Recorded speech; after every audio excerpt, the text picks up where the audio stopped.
Good morning guys. Yan. Ito lang po paninda natin ngayong araw dahil matumal.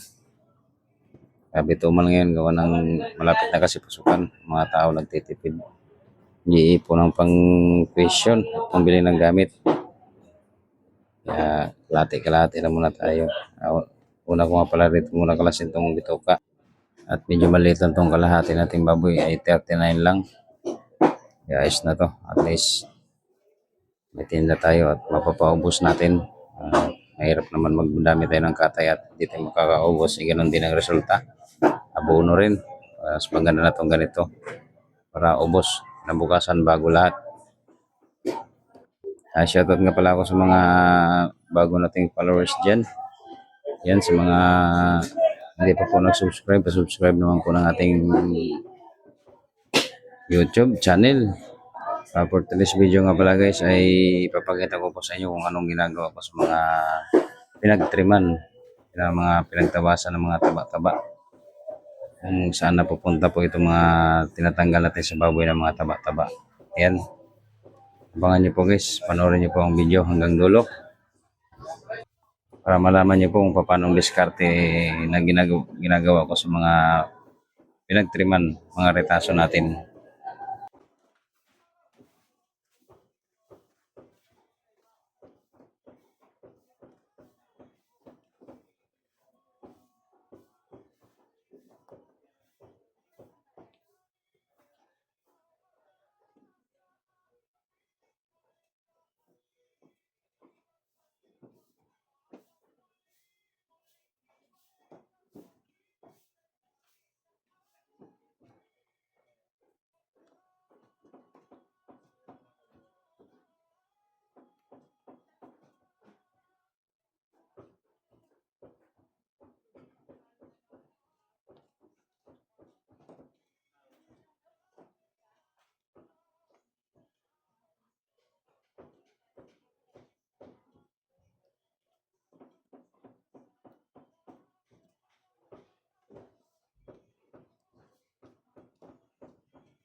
Guys, good morning. Tapos tayo natin baboy.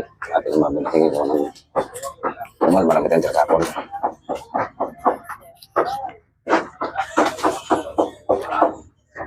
Dito na ako ng pagkalasyon ng loob.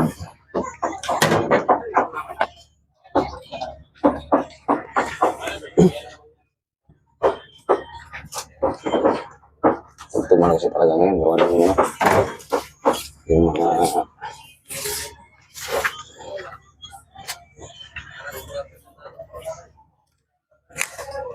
nag-iipon sila ng mga pang-enroll, pambili ng gamit sa school.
Timbang muna tayo, timbang.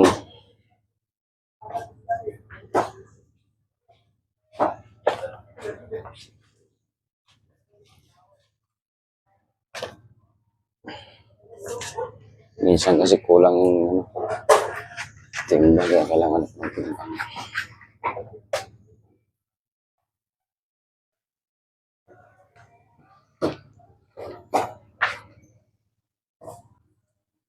Kailangan natin manigurado.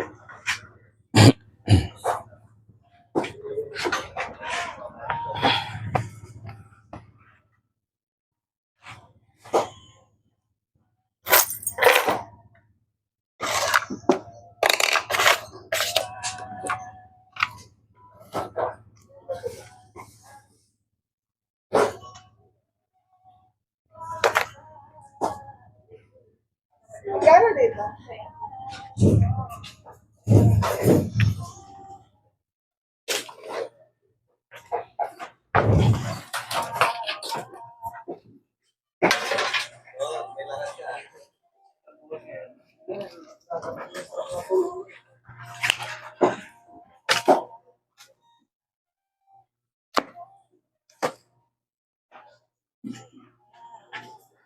$11.69.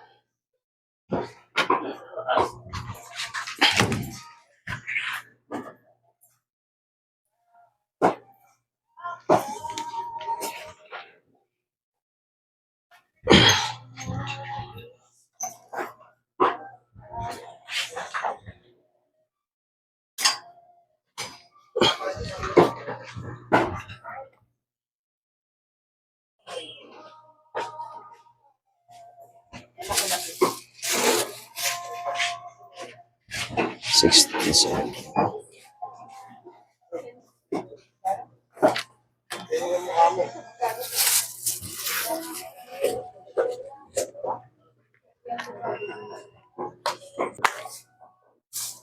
Ito mga taba-taba.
Ay,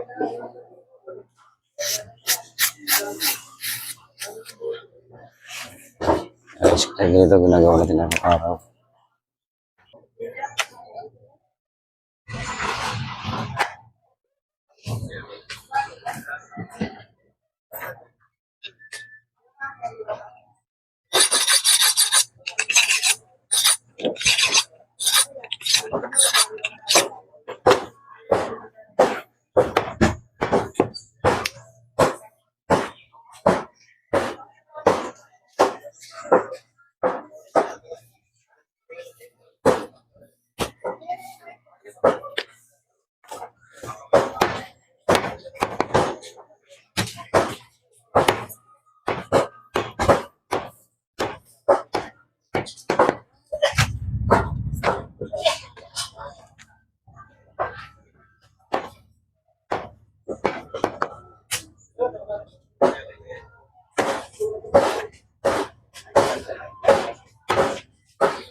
Slice na yung pork chop ng display.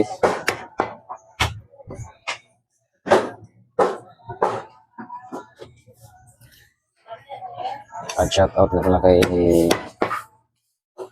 Kuya na tanong kung ano ang yung naibibinta ko yung mga taba-taba na tinanggal ko. Yan naman yan. Ipakita ko sa inyo guys yung anong diskarte nilalagay ko sa taba na tinatanggal. Yung pinagtriman. Yung paano i-dispose. Display lang muna tayo guys. Ito nga pala yung pinagtabasan ko kanina sa kalahating baboy. Medyo konti lang tong taba ngayon gawa ng maganda ang baboy natin. Manipis lang yung taba. Kaya konti lang yung nakuha natin na taba sa mga pinagtriman sa Kasim at sa Jimco. Ito yung taba ng laylayan. Jimco at saka sa pinagtriman natin. Ay, ito nga pala kay Busing na nagtatanong kung naibibinta pa ba natin itong taba na pinagtriman na tinatanggal natin galing sa baboy. Ganito pong diskarte ko, idol, para maibenta yung taba na tinatanggal galing sa baboy. Itong tapanin ito kasama, sasabit lang to. Itong taba na to, ay ginagawa kong giniling, hinahalo ko to sa giniling. Lahat ng magbaboy, ganito ginagawa. Ay hinahalo ko sa giniling, yung iba pagka sobrang dami ng taba na natatanggal, tinatagtad ng pa-cubes at dinidisplay sa lamisa, panggisa. Ito kasing natanggal ko ngayon ay konti lang kaya lahat na to kasama na to sa giniling. Yan, itong natatad na to ay tatansyahin lang yan at kuha na tayo ng laman para pang halo dyan para hindi siya mataba. Tignan pag nagiling na. Yan, ito po yung laman na ihalo natin. Yan, tadtarin lang natin yung laman. Para hindi siya magbukang puro taba. At pagkatapos tadtad ay ihalo na yan dyan sa taba. Yung isa naman ay pang ibabaw. So, yan pang ibabaw yan. At ito naman unang tinadtad ko ay halo ko to rito sa taba. Yan. Ganyan lang diskarte ko guys sa pag ano natin, ano ng taba para may dispose. Ito naman ay pang ibabaw. Ayan, makikita nyo mamaya guys pag iling natin.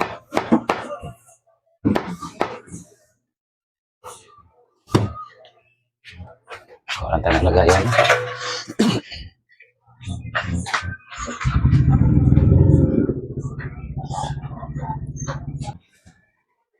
Yan, ganito lang ginagawa ko guys sa taba.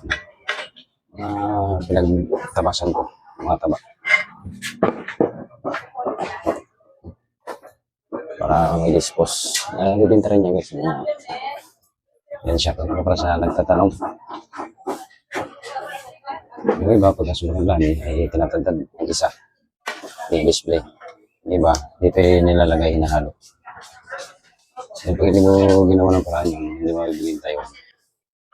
Bukit karoon, hindi mo nabinta.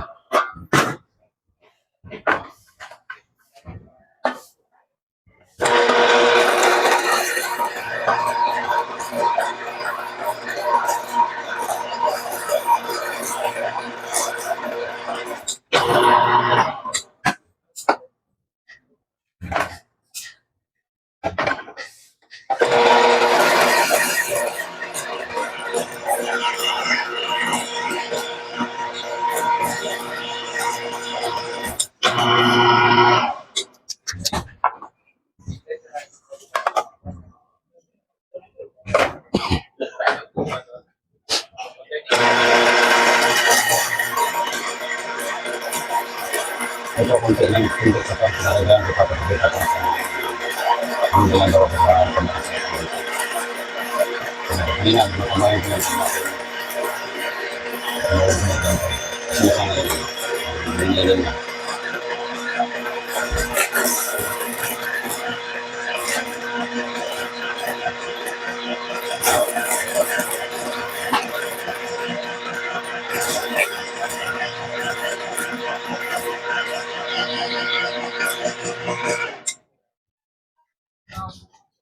Yan siya. Diba? Malaman na.